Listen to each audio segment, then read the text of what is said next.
Սիմոնյան ԿՊ վարչությունը ավարտեց պատգամավորներին ընտրելու այդ գործընթացը, ինչ սկզբունքով եք այս անգամ առաջնորդվել վարչությունը, ում է նախապատվությունը տալու։ Դե տեսեք շատ կուսակիցներ հիմնականում մարդիկ էին, ովքեր որ կուսակցական էին եւ որոնց որ մենք ճանաչում ենք նաեւ կուսակցական գործունեության, ինչպես նաեւ պատգամավորների գրեթե մեծ 99%-ը բացի մի քանի հոգուց նույնպես դիմել էին եւ գիտեք ինչ պետք է ասեմ, որ բոլոր որոշումները 99% որոշումները կայացվել են համարյա կոնսենսուսով, այսինքն ամենամեծ տարբերությունը երևի եղել է 2-3 դեմ մնացածը կողմ կամ հակառակը տրամաբանության մեջ եւ շատ դրական, ճիշտ է, ծանր դժվար 6-7-8 ժամով նստած ենք եղել մի սենյակում, շատ բավականին լավ գործընթաց էր։ Նոր դեմքեր կլինեն։ Շատ դերասանների մասին են խոսում։ Դե դերասանների մասին խոսքը որն է, կա մի հաղորդավար, եթե չեմ սխալվում, հա, որը որ հանրային հեռուստատեսությամբ ինչ որ ծրագիր է վարում, ճիշտ ասած, հա, եթե չեմ սխալվում, ուրիշ որևիցե մարդ, որ ձեր ասած մասնագիտությամբ չգիտեմ, բայց տեսել եք էլի բոլորի դեմքերը, նույնիսկ այն մարդիկ, ովքեր որ չեն անցել, հրապարակվել են։ Հայկ Սարգսյանն էր բողոքարկել նաև վարչությունը մերժել է իր բողոքը եւ նա այլևս ցանկություն չունի մասնակցել լինելու ԿՊ ցուցակում։ Ինչ ենք ասել բողոքը։ Ինքը գիտի ինչ ենք։ Ասում է որևէ պարզաբանում չի ներկայացվել իրեն։ Թափանցիկ չեք ասում։ Ես ցավում եմ, որ իր գնահատականը այդպեսին է, իրեն շատ մանրամասն ներկայացվել է պատճառը, ինչպես նաև բոլոր մնացածին դե ասեմ, ոնց ասեմ, բոլոր մնացածին նույնիսկ չի, այտենց չի ներկայացվել, ոնց որ Իրանա ներկայացվել որպես գործընկեր եւ ցավում եմ, որ ինքը նույնիսկ այդքան ներկայացնելուց հետո հիմա պնդում է անում, որ ինքը չի հասկացել։ Այդքան լուրջ պատճառներ են։ Տեսեք, դե չեմ պատրաստվում որևիցե գնահատական տալ, եթե լուրջ չլիներ, եթե դրա առիթը չլիներ, նման որոշում չէր կայացվի, հա։ Այսինքն դուք որպես հիմք ինչ եք ընդունել, նա հանրային տեսանկյունից այլևս ընդունելի չի, նրա կապերը օրինակ ենթամշակույթի քրեական, ուրեմն ես որևիցե մեկնաբանություն, իմ հետ կապված խնդիր չկա, այսինքն իմ հետ կապված որևիցե խնդիր չկա, ես հասկանում եմ, որ ով երբ որտեղ որ ժամանակահատվածում իրան ինչ հարցնում է, փորձում է իմ հետ կապված ինչ-որ խնդիր գտնի,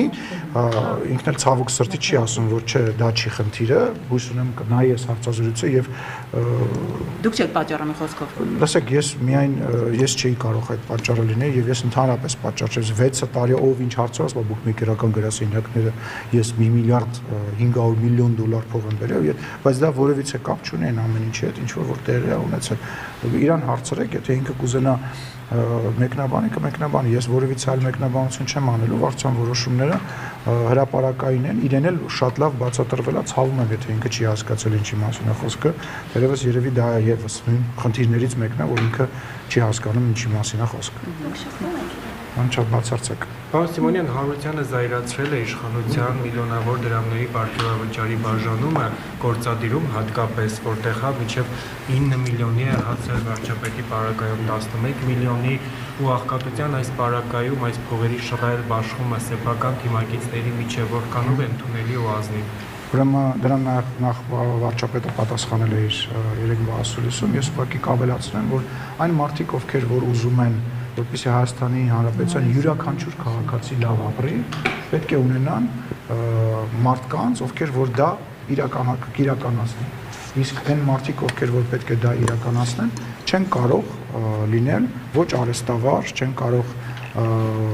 գալ ստեղ եւ դառնալ կոռուպցիայի ինչ-որ մի մասնիկ, որովհետեւ իրանց չի բավարարել եւ չի բավարարում այն աշխատավարձը, որը որ տրվում է, Հայաստանի Հանրապետության պաշտոնյաները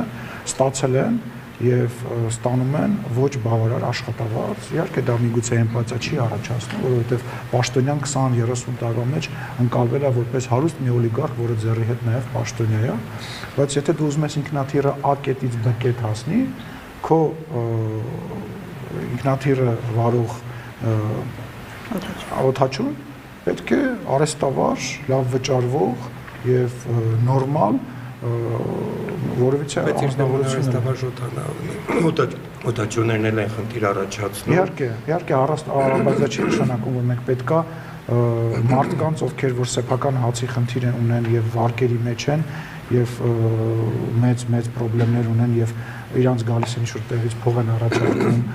այս ինչ բանը անելու համար, բերենք դնենք բարձրաստիճան կոռուպցիայի հանդեպ հակում ունեցող այնուամենայնիվ դա կանի միլիոն կտան։ Դե դա բոլոր երկրներում է, բայց նորից եմ ասում, չի դուք լրագրողներ եք, միջև այս վերջերս ձեր մեջ լրագրողներ կան, որոնք շատ ավելի շատ գումար են ստանում, քան հասարակ ազգային ժողովի պատգամավորը։ Դա նորմալ է, երեխա։ Այո, կա, չէ։ Դուք բոլորի աշխատավարձը գիտեք Կարենին օրինակ ինչքան։ Նա օրինակ եմ ասում Կարենի ջան, քո հետ կապված չի։ Կամ Վոլգոզյան։ Ուզում մենք բյուջեից չենք ստանում, պետական բյուջեից չենք ստանում։ Ոգեշ լրատվական կայք եմ եկա։ Երբ որ ձեզ պետք է ալնում, ասում եք Ալեն Սիմոնյան, ինչքան լրատվական կայք կա ինձ հետ։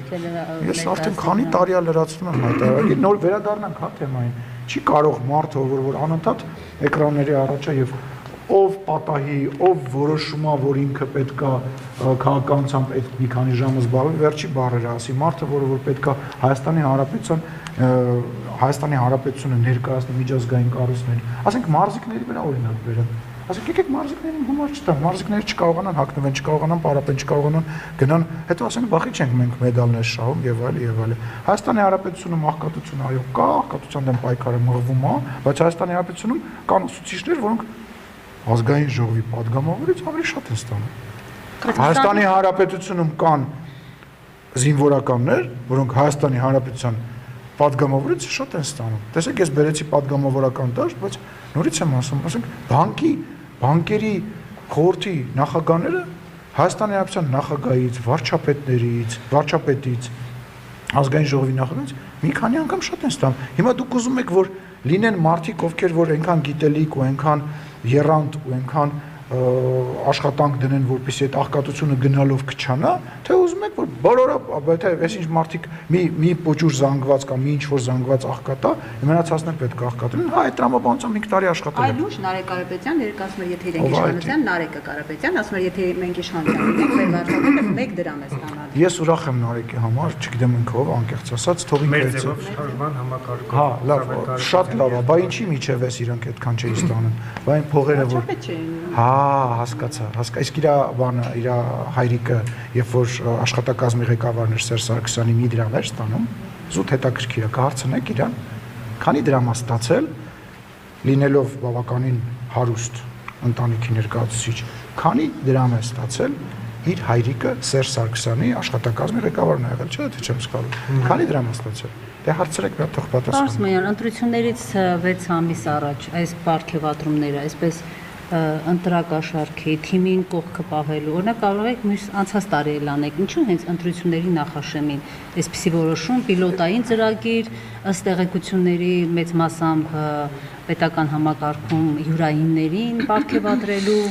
ինչու հենց այսօր որոշվեց։ Ձեր հարցի պատասխանը թաքնված է այն քանակի մեջ, թե ինչ թվով մարդիկ են դիմել քաղաքացիական պայմանագիր կուսակցության ցուցակում ընդգրկվելու համար։ Թիվը գրեթե 400, այսինքն դա ցուցիչ է, որ մարդիկ առանց որևիցե պարգևի վճարի, առանց որևիցե ինչ-որ ձեր ասած խրախուսման, հա, ճակերտավոր շատ լավ գիտակցում են, որ Հայաստանի Հանրապետության գալիք ընտրություններում քաղաքացիական պայմանագիր կուսակցությունը մեծամասնություն է կազմելու եւ դրա համար որևիցե մեկին պարգևավճար տալ եւ դրանով խրախուսել կարիք չկա եւ ել չեմ ասում, որ դուք տեղյակ չեք, որ ժամանակին, երբ որ նախորդ իշխանության ժամանակ շատ ու շատ падգամավորներ ծրարով փող են ստացել իրենց այսպես ասած կուսակցության ղեկավարներից, դուք դրանից տեղյակ չեք։ Հիմա էլ է սա, օրինական անեկդոտի նման, ասում թղթատարությունն է մի քիչ ավելի։ Չէ, Կարենի ջան, տենց չի, ֆիքսեք, որ ազգային ժողովի падգամավորի աշխատավարձը այսքան է, նախարարի աշխատավարձը այսքան է, թե ինքը կստանա դա 3 ամիսը 1, կտոր դրամ առ դրամ թիվը էդ է, այսինքն ինքը ստանալու է մոտավորապես 1 միլիոն դրամին հասնող, միջինը 1 միլիոն դրամին հասնող աշխատավարձ։ Հայաստանի Հանրապետությունում ազգային ժողովի падգամավորի աշխատավարձը ֆիքսեք ձեր համար, մոտավորապես, հա, 1 միլիոն դրամ է։ Թե ինքը 500,000 դրամ ամեն ամիս կստանա, այդ մնացած 500,000 դրամները կհավաքվի եւ տարվա վերջում իրան դա կփոխանցվի, 3 ամիս հետո կփոխանցվի, դա արդեն թղթաբանության խնդիր է, հա, ֆիքսեք ձեր համար, որ պետական պաշտոնյայի աշխատավարձը այդքան է։